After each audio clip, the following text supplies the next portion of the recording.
مولا مولا،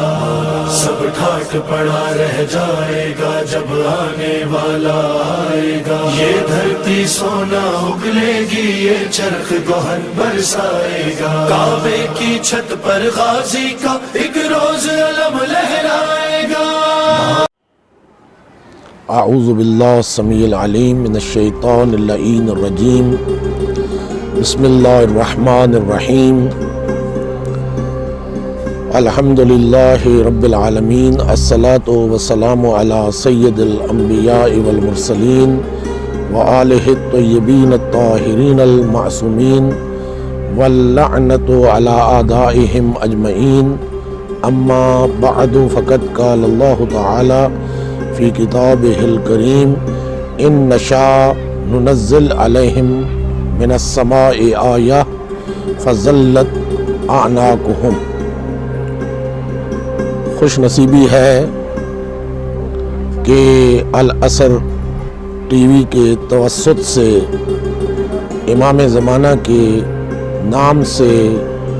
منسوب مسجد مقدس جمکران میں کچھ عرض کرنے کا موقع ملا، اور ہم امام زمانہ کے ماننے والے خوش نصیب ہیں، اس لیے کہ ہمیں وہ پاک اور اعلیٰ مقدس امام ملا ہے کہ بے یمن ہی روز کلورا، کہ جس کے فیض سے کائنات میں رزق تقسیم ہو رہا ہے، جس کے وجود کی برکت سے ثابتت الارض والسماء، زمین اور آسمان اپنی جگہ پر قائم ہے، وَتُمْطِرُ السَّمَاء، آسمان سے بارش نازل ہوتی ہے، وَتُنْبِتُ الْأَرْض، اور زمین سے غلہ اگتا ہے۔ یہ وہ امام ہے کہ جو اس پوری کائنات کے لیے اپنا فیض پیش کر رہا ہے۔ اس لیے معصوم فرماتے ہیں کہ لولا منا،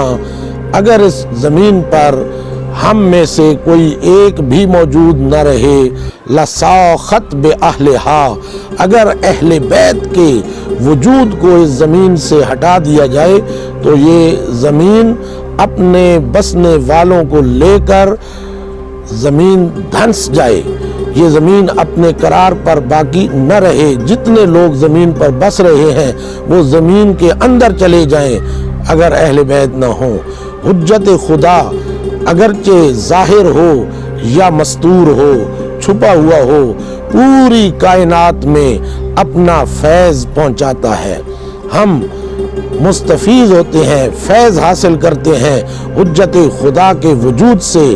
اور ہمارا وظیفہ بھی یہی ہے کہ ہم مولا کے ظہور کا انتظار کریں، کہ افضل اعمال امتی انتظار الفرج، ظہور کا انتظار رسول خدا کی امت کے اعمال میں سب سے افضل عمل ہے کہ ہم ان کے ظہور کا انتظار کریں، اور خود کو ظہور کے لیے زمینہ ساز قرار دیں، خود کو ظہور کے لیے آمادہ کریں کہ اگر کسی آن کسی وقت مولا کا ظہور ہو جائے تو ہم اس قابل ہوں، اس لائق ہوں کہ امام زمانہ کے سامنے پیش ہو سکیں۔ میں آپ کی خدمت میں ایک مختصر سا واقعہ پیش کرتا ہوں کہ اصفہان میں ایک عالم جلیل القدر تھے جو نماز با جماعت امام جمعہ و جماعت تھے، انتقال ہو گیا۔ لوگوں نے اس کے بیٹے کو کہا کہ آج کے بعد آپ نماز پڑھایا کریں، تو اس کا بیٹا ایک دن نماز کے لیے آیا، لیکن جب مصلی پر پہنچا تو وہ سوچتا ہے کہ میرے بابا تو اہل علم تھے، اہل فضل تھے، میرے پاس تو علم نہیں ہے، کیوں نہ ہو کہ میں پہلے اپنے آپ کو علم کے زیور سے آراستہ کروں، مزین کروں، پھر آ کر لوگوں کو نماز پڑھاؤں گا۔ اس نے معذرت کی اور کہا کہ پہلے میں قم میں جا کر پڑھوں گا اور پھر آ کر آپ لوگوں کو نماز پڑھاؤں گا۔ وہ اپنی نیک نیتی لے کر اپنے آپ کو درست کرنے کے لیے، اپنے آپ کو علم و عمل سے آراستہ و پیراستہ کرنے کے لیے حوضہ علمیہ قم میں وارد ہوا، اور استاد کے انتخاب کے لیے ایک بہترین مجتہد کا انتخاب کیا، اور اس مجتہد کو جا کے عرض کرتا ہے کہ میں علم حاصل کرنا چاہتا ہوں، اپنی داستان بتاتا ہے، آپ مجھے 1 گھنٹہ وقت دیں۔ تو وہ مجتہد سوچتا ہے کہ میرا کام بڑی کتابیں پڑھانا ہے، دروس خارج کی بحث کو بیان کرنا ہے، میں اسے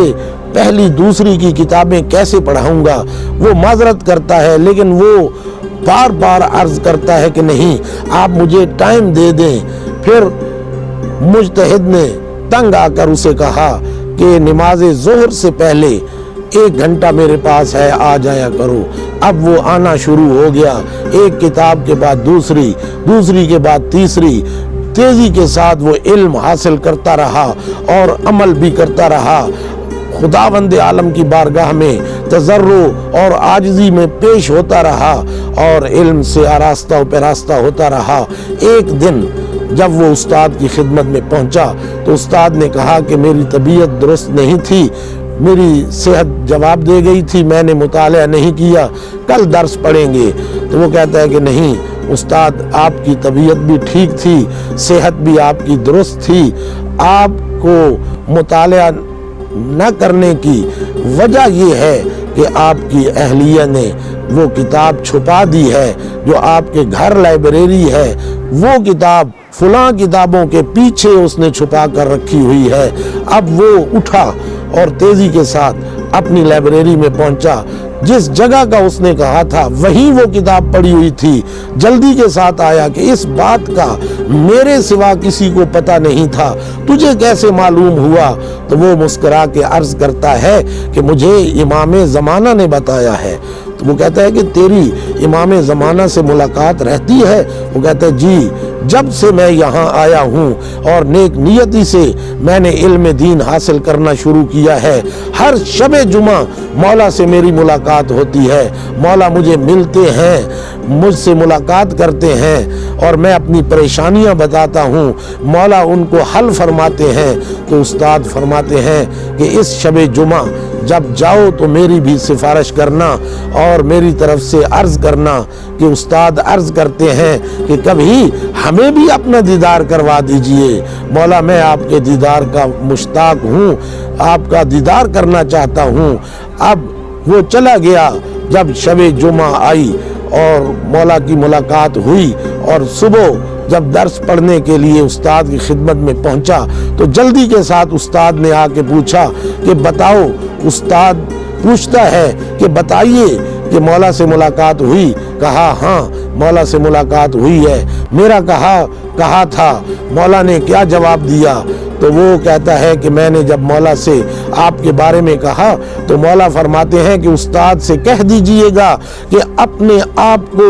اس قابل بناؤ اور اپنی نیتوں کو خالصتاً للہ قرار دے دو، پھر تمہیں پیغام بھیجنے کی ضرورت نہیں، ہم خود تمہارا دیدار کرنے کے لیے آئیں گے۔ تو اس سے ہمیں سبق حاصل کرنا چاہیے کہ ہم خود کو اس قابل بنائیں کہ مولا ہمارے دیدار کے لیے آئیں، مولا ایسی جگہ پہ ہوں جہاں ہم ہوں، مولا ہمیں اپنا دیدار کرانے میں فخر محسوس کریں۔ اور آخر میں یہی عرض کروں گا کہ مولا جب تشریف لے آئیں گے اس دنیا میں تو جیسا کہ اس آیت مجیدہ میں ہے کہ اللہ فرماتا ہے کہ ان نشاء ننزل علیہم آیہ، اگر ہم چاہیں تو لوگوں پر آسمان سے آیت کو نازل کریں اور اس آیت کو دیکھ کر خانہ کعبہ کے گرد تمام مسیحیت، تمام یہودیت، تمام ہندو، تمام مشرک، تمام کافر، تمام ماننے والے، تمام مسلمان، ہر قسم کے لوگ موجود ہوں، کیونکہ مولا نے خانہ کعبہ کے اوپر کھڑے ہو کر اعلان کرنا ہے اپنے ظہور کا۔ جب مولا ظہور کریں تو آسمان سے اللہ ایک آیت کو نازل کرے گا اور وہ حضرت عیسیٰ علیہ السلام کی صورت میں ہوگا۔ جب حضرت عیسیٰ آئیں گے تو تمام یہودی، عیسائی اور لوگ اس معجزہ کو دیکھ کر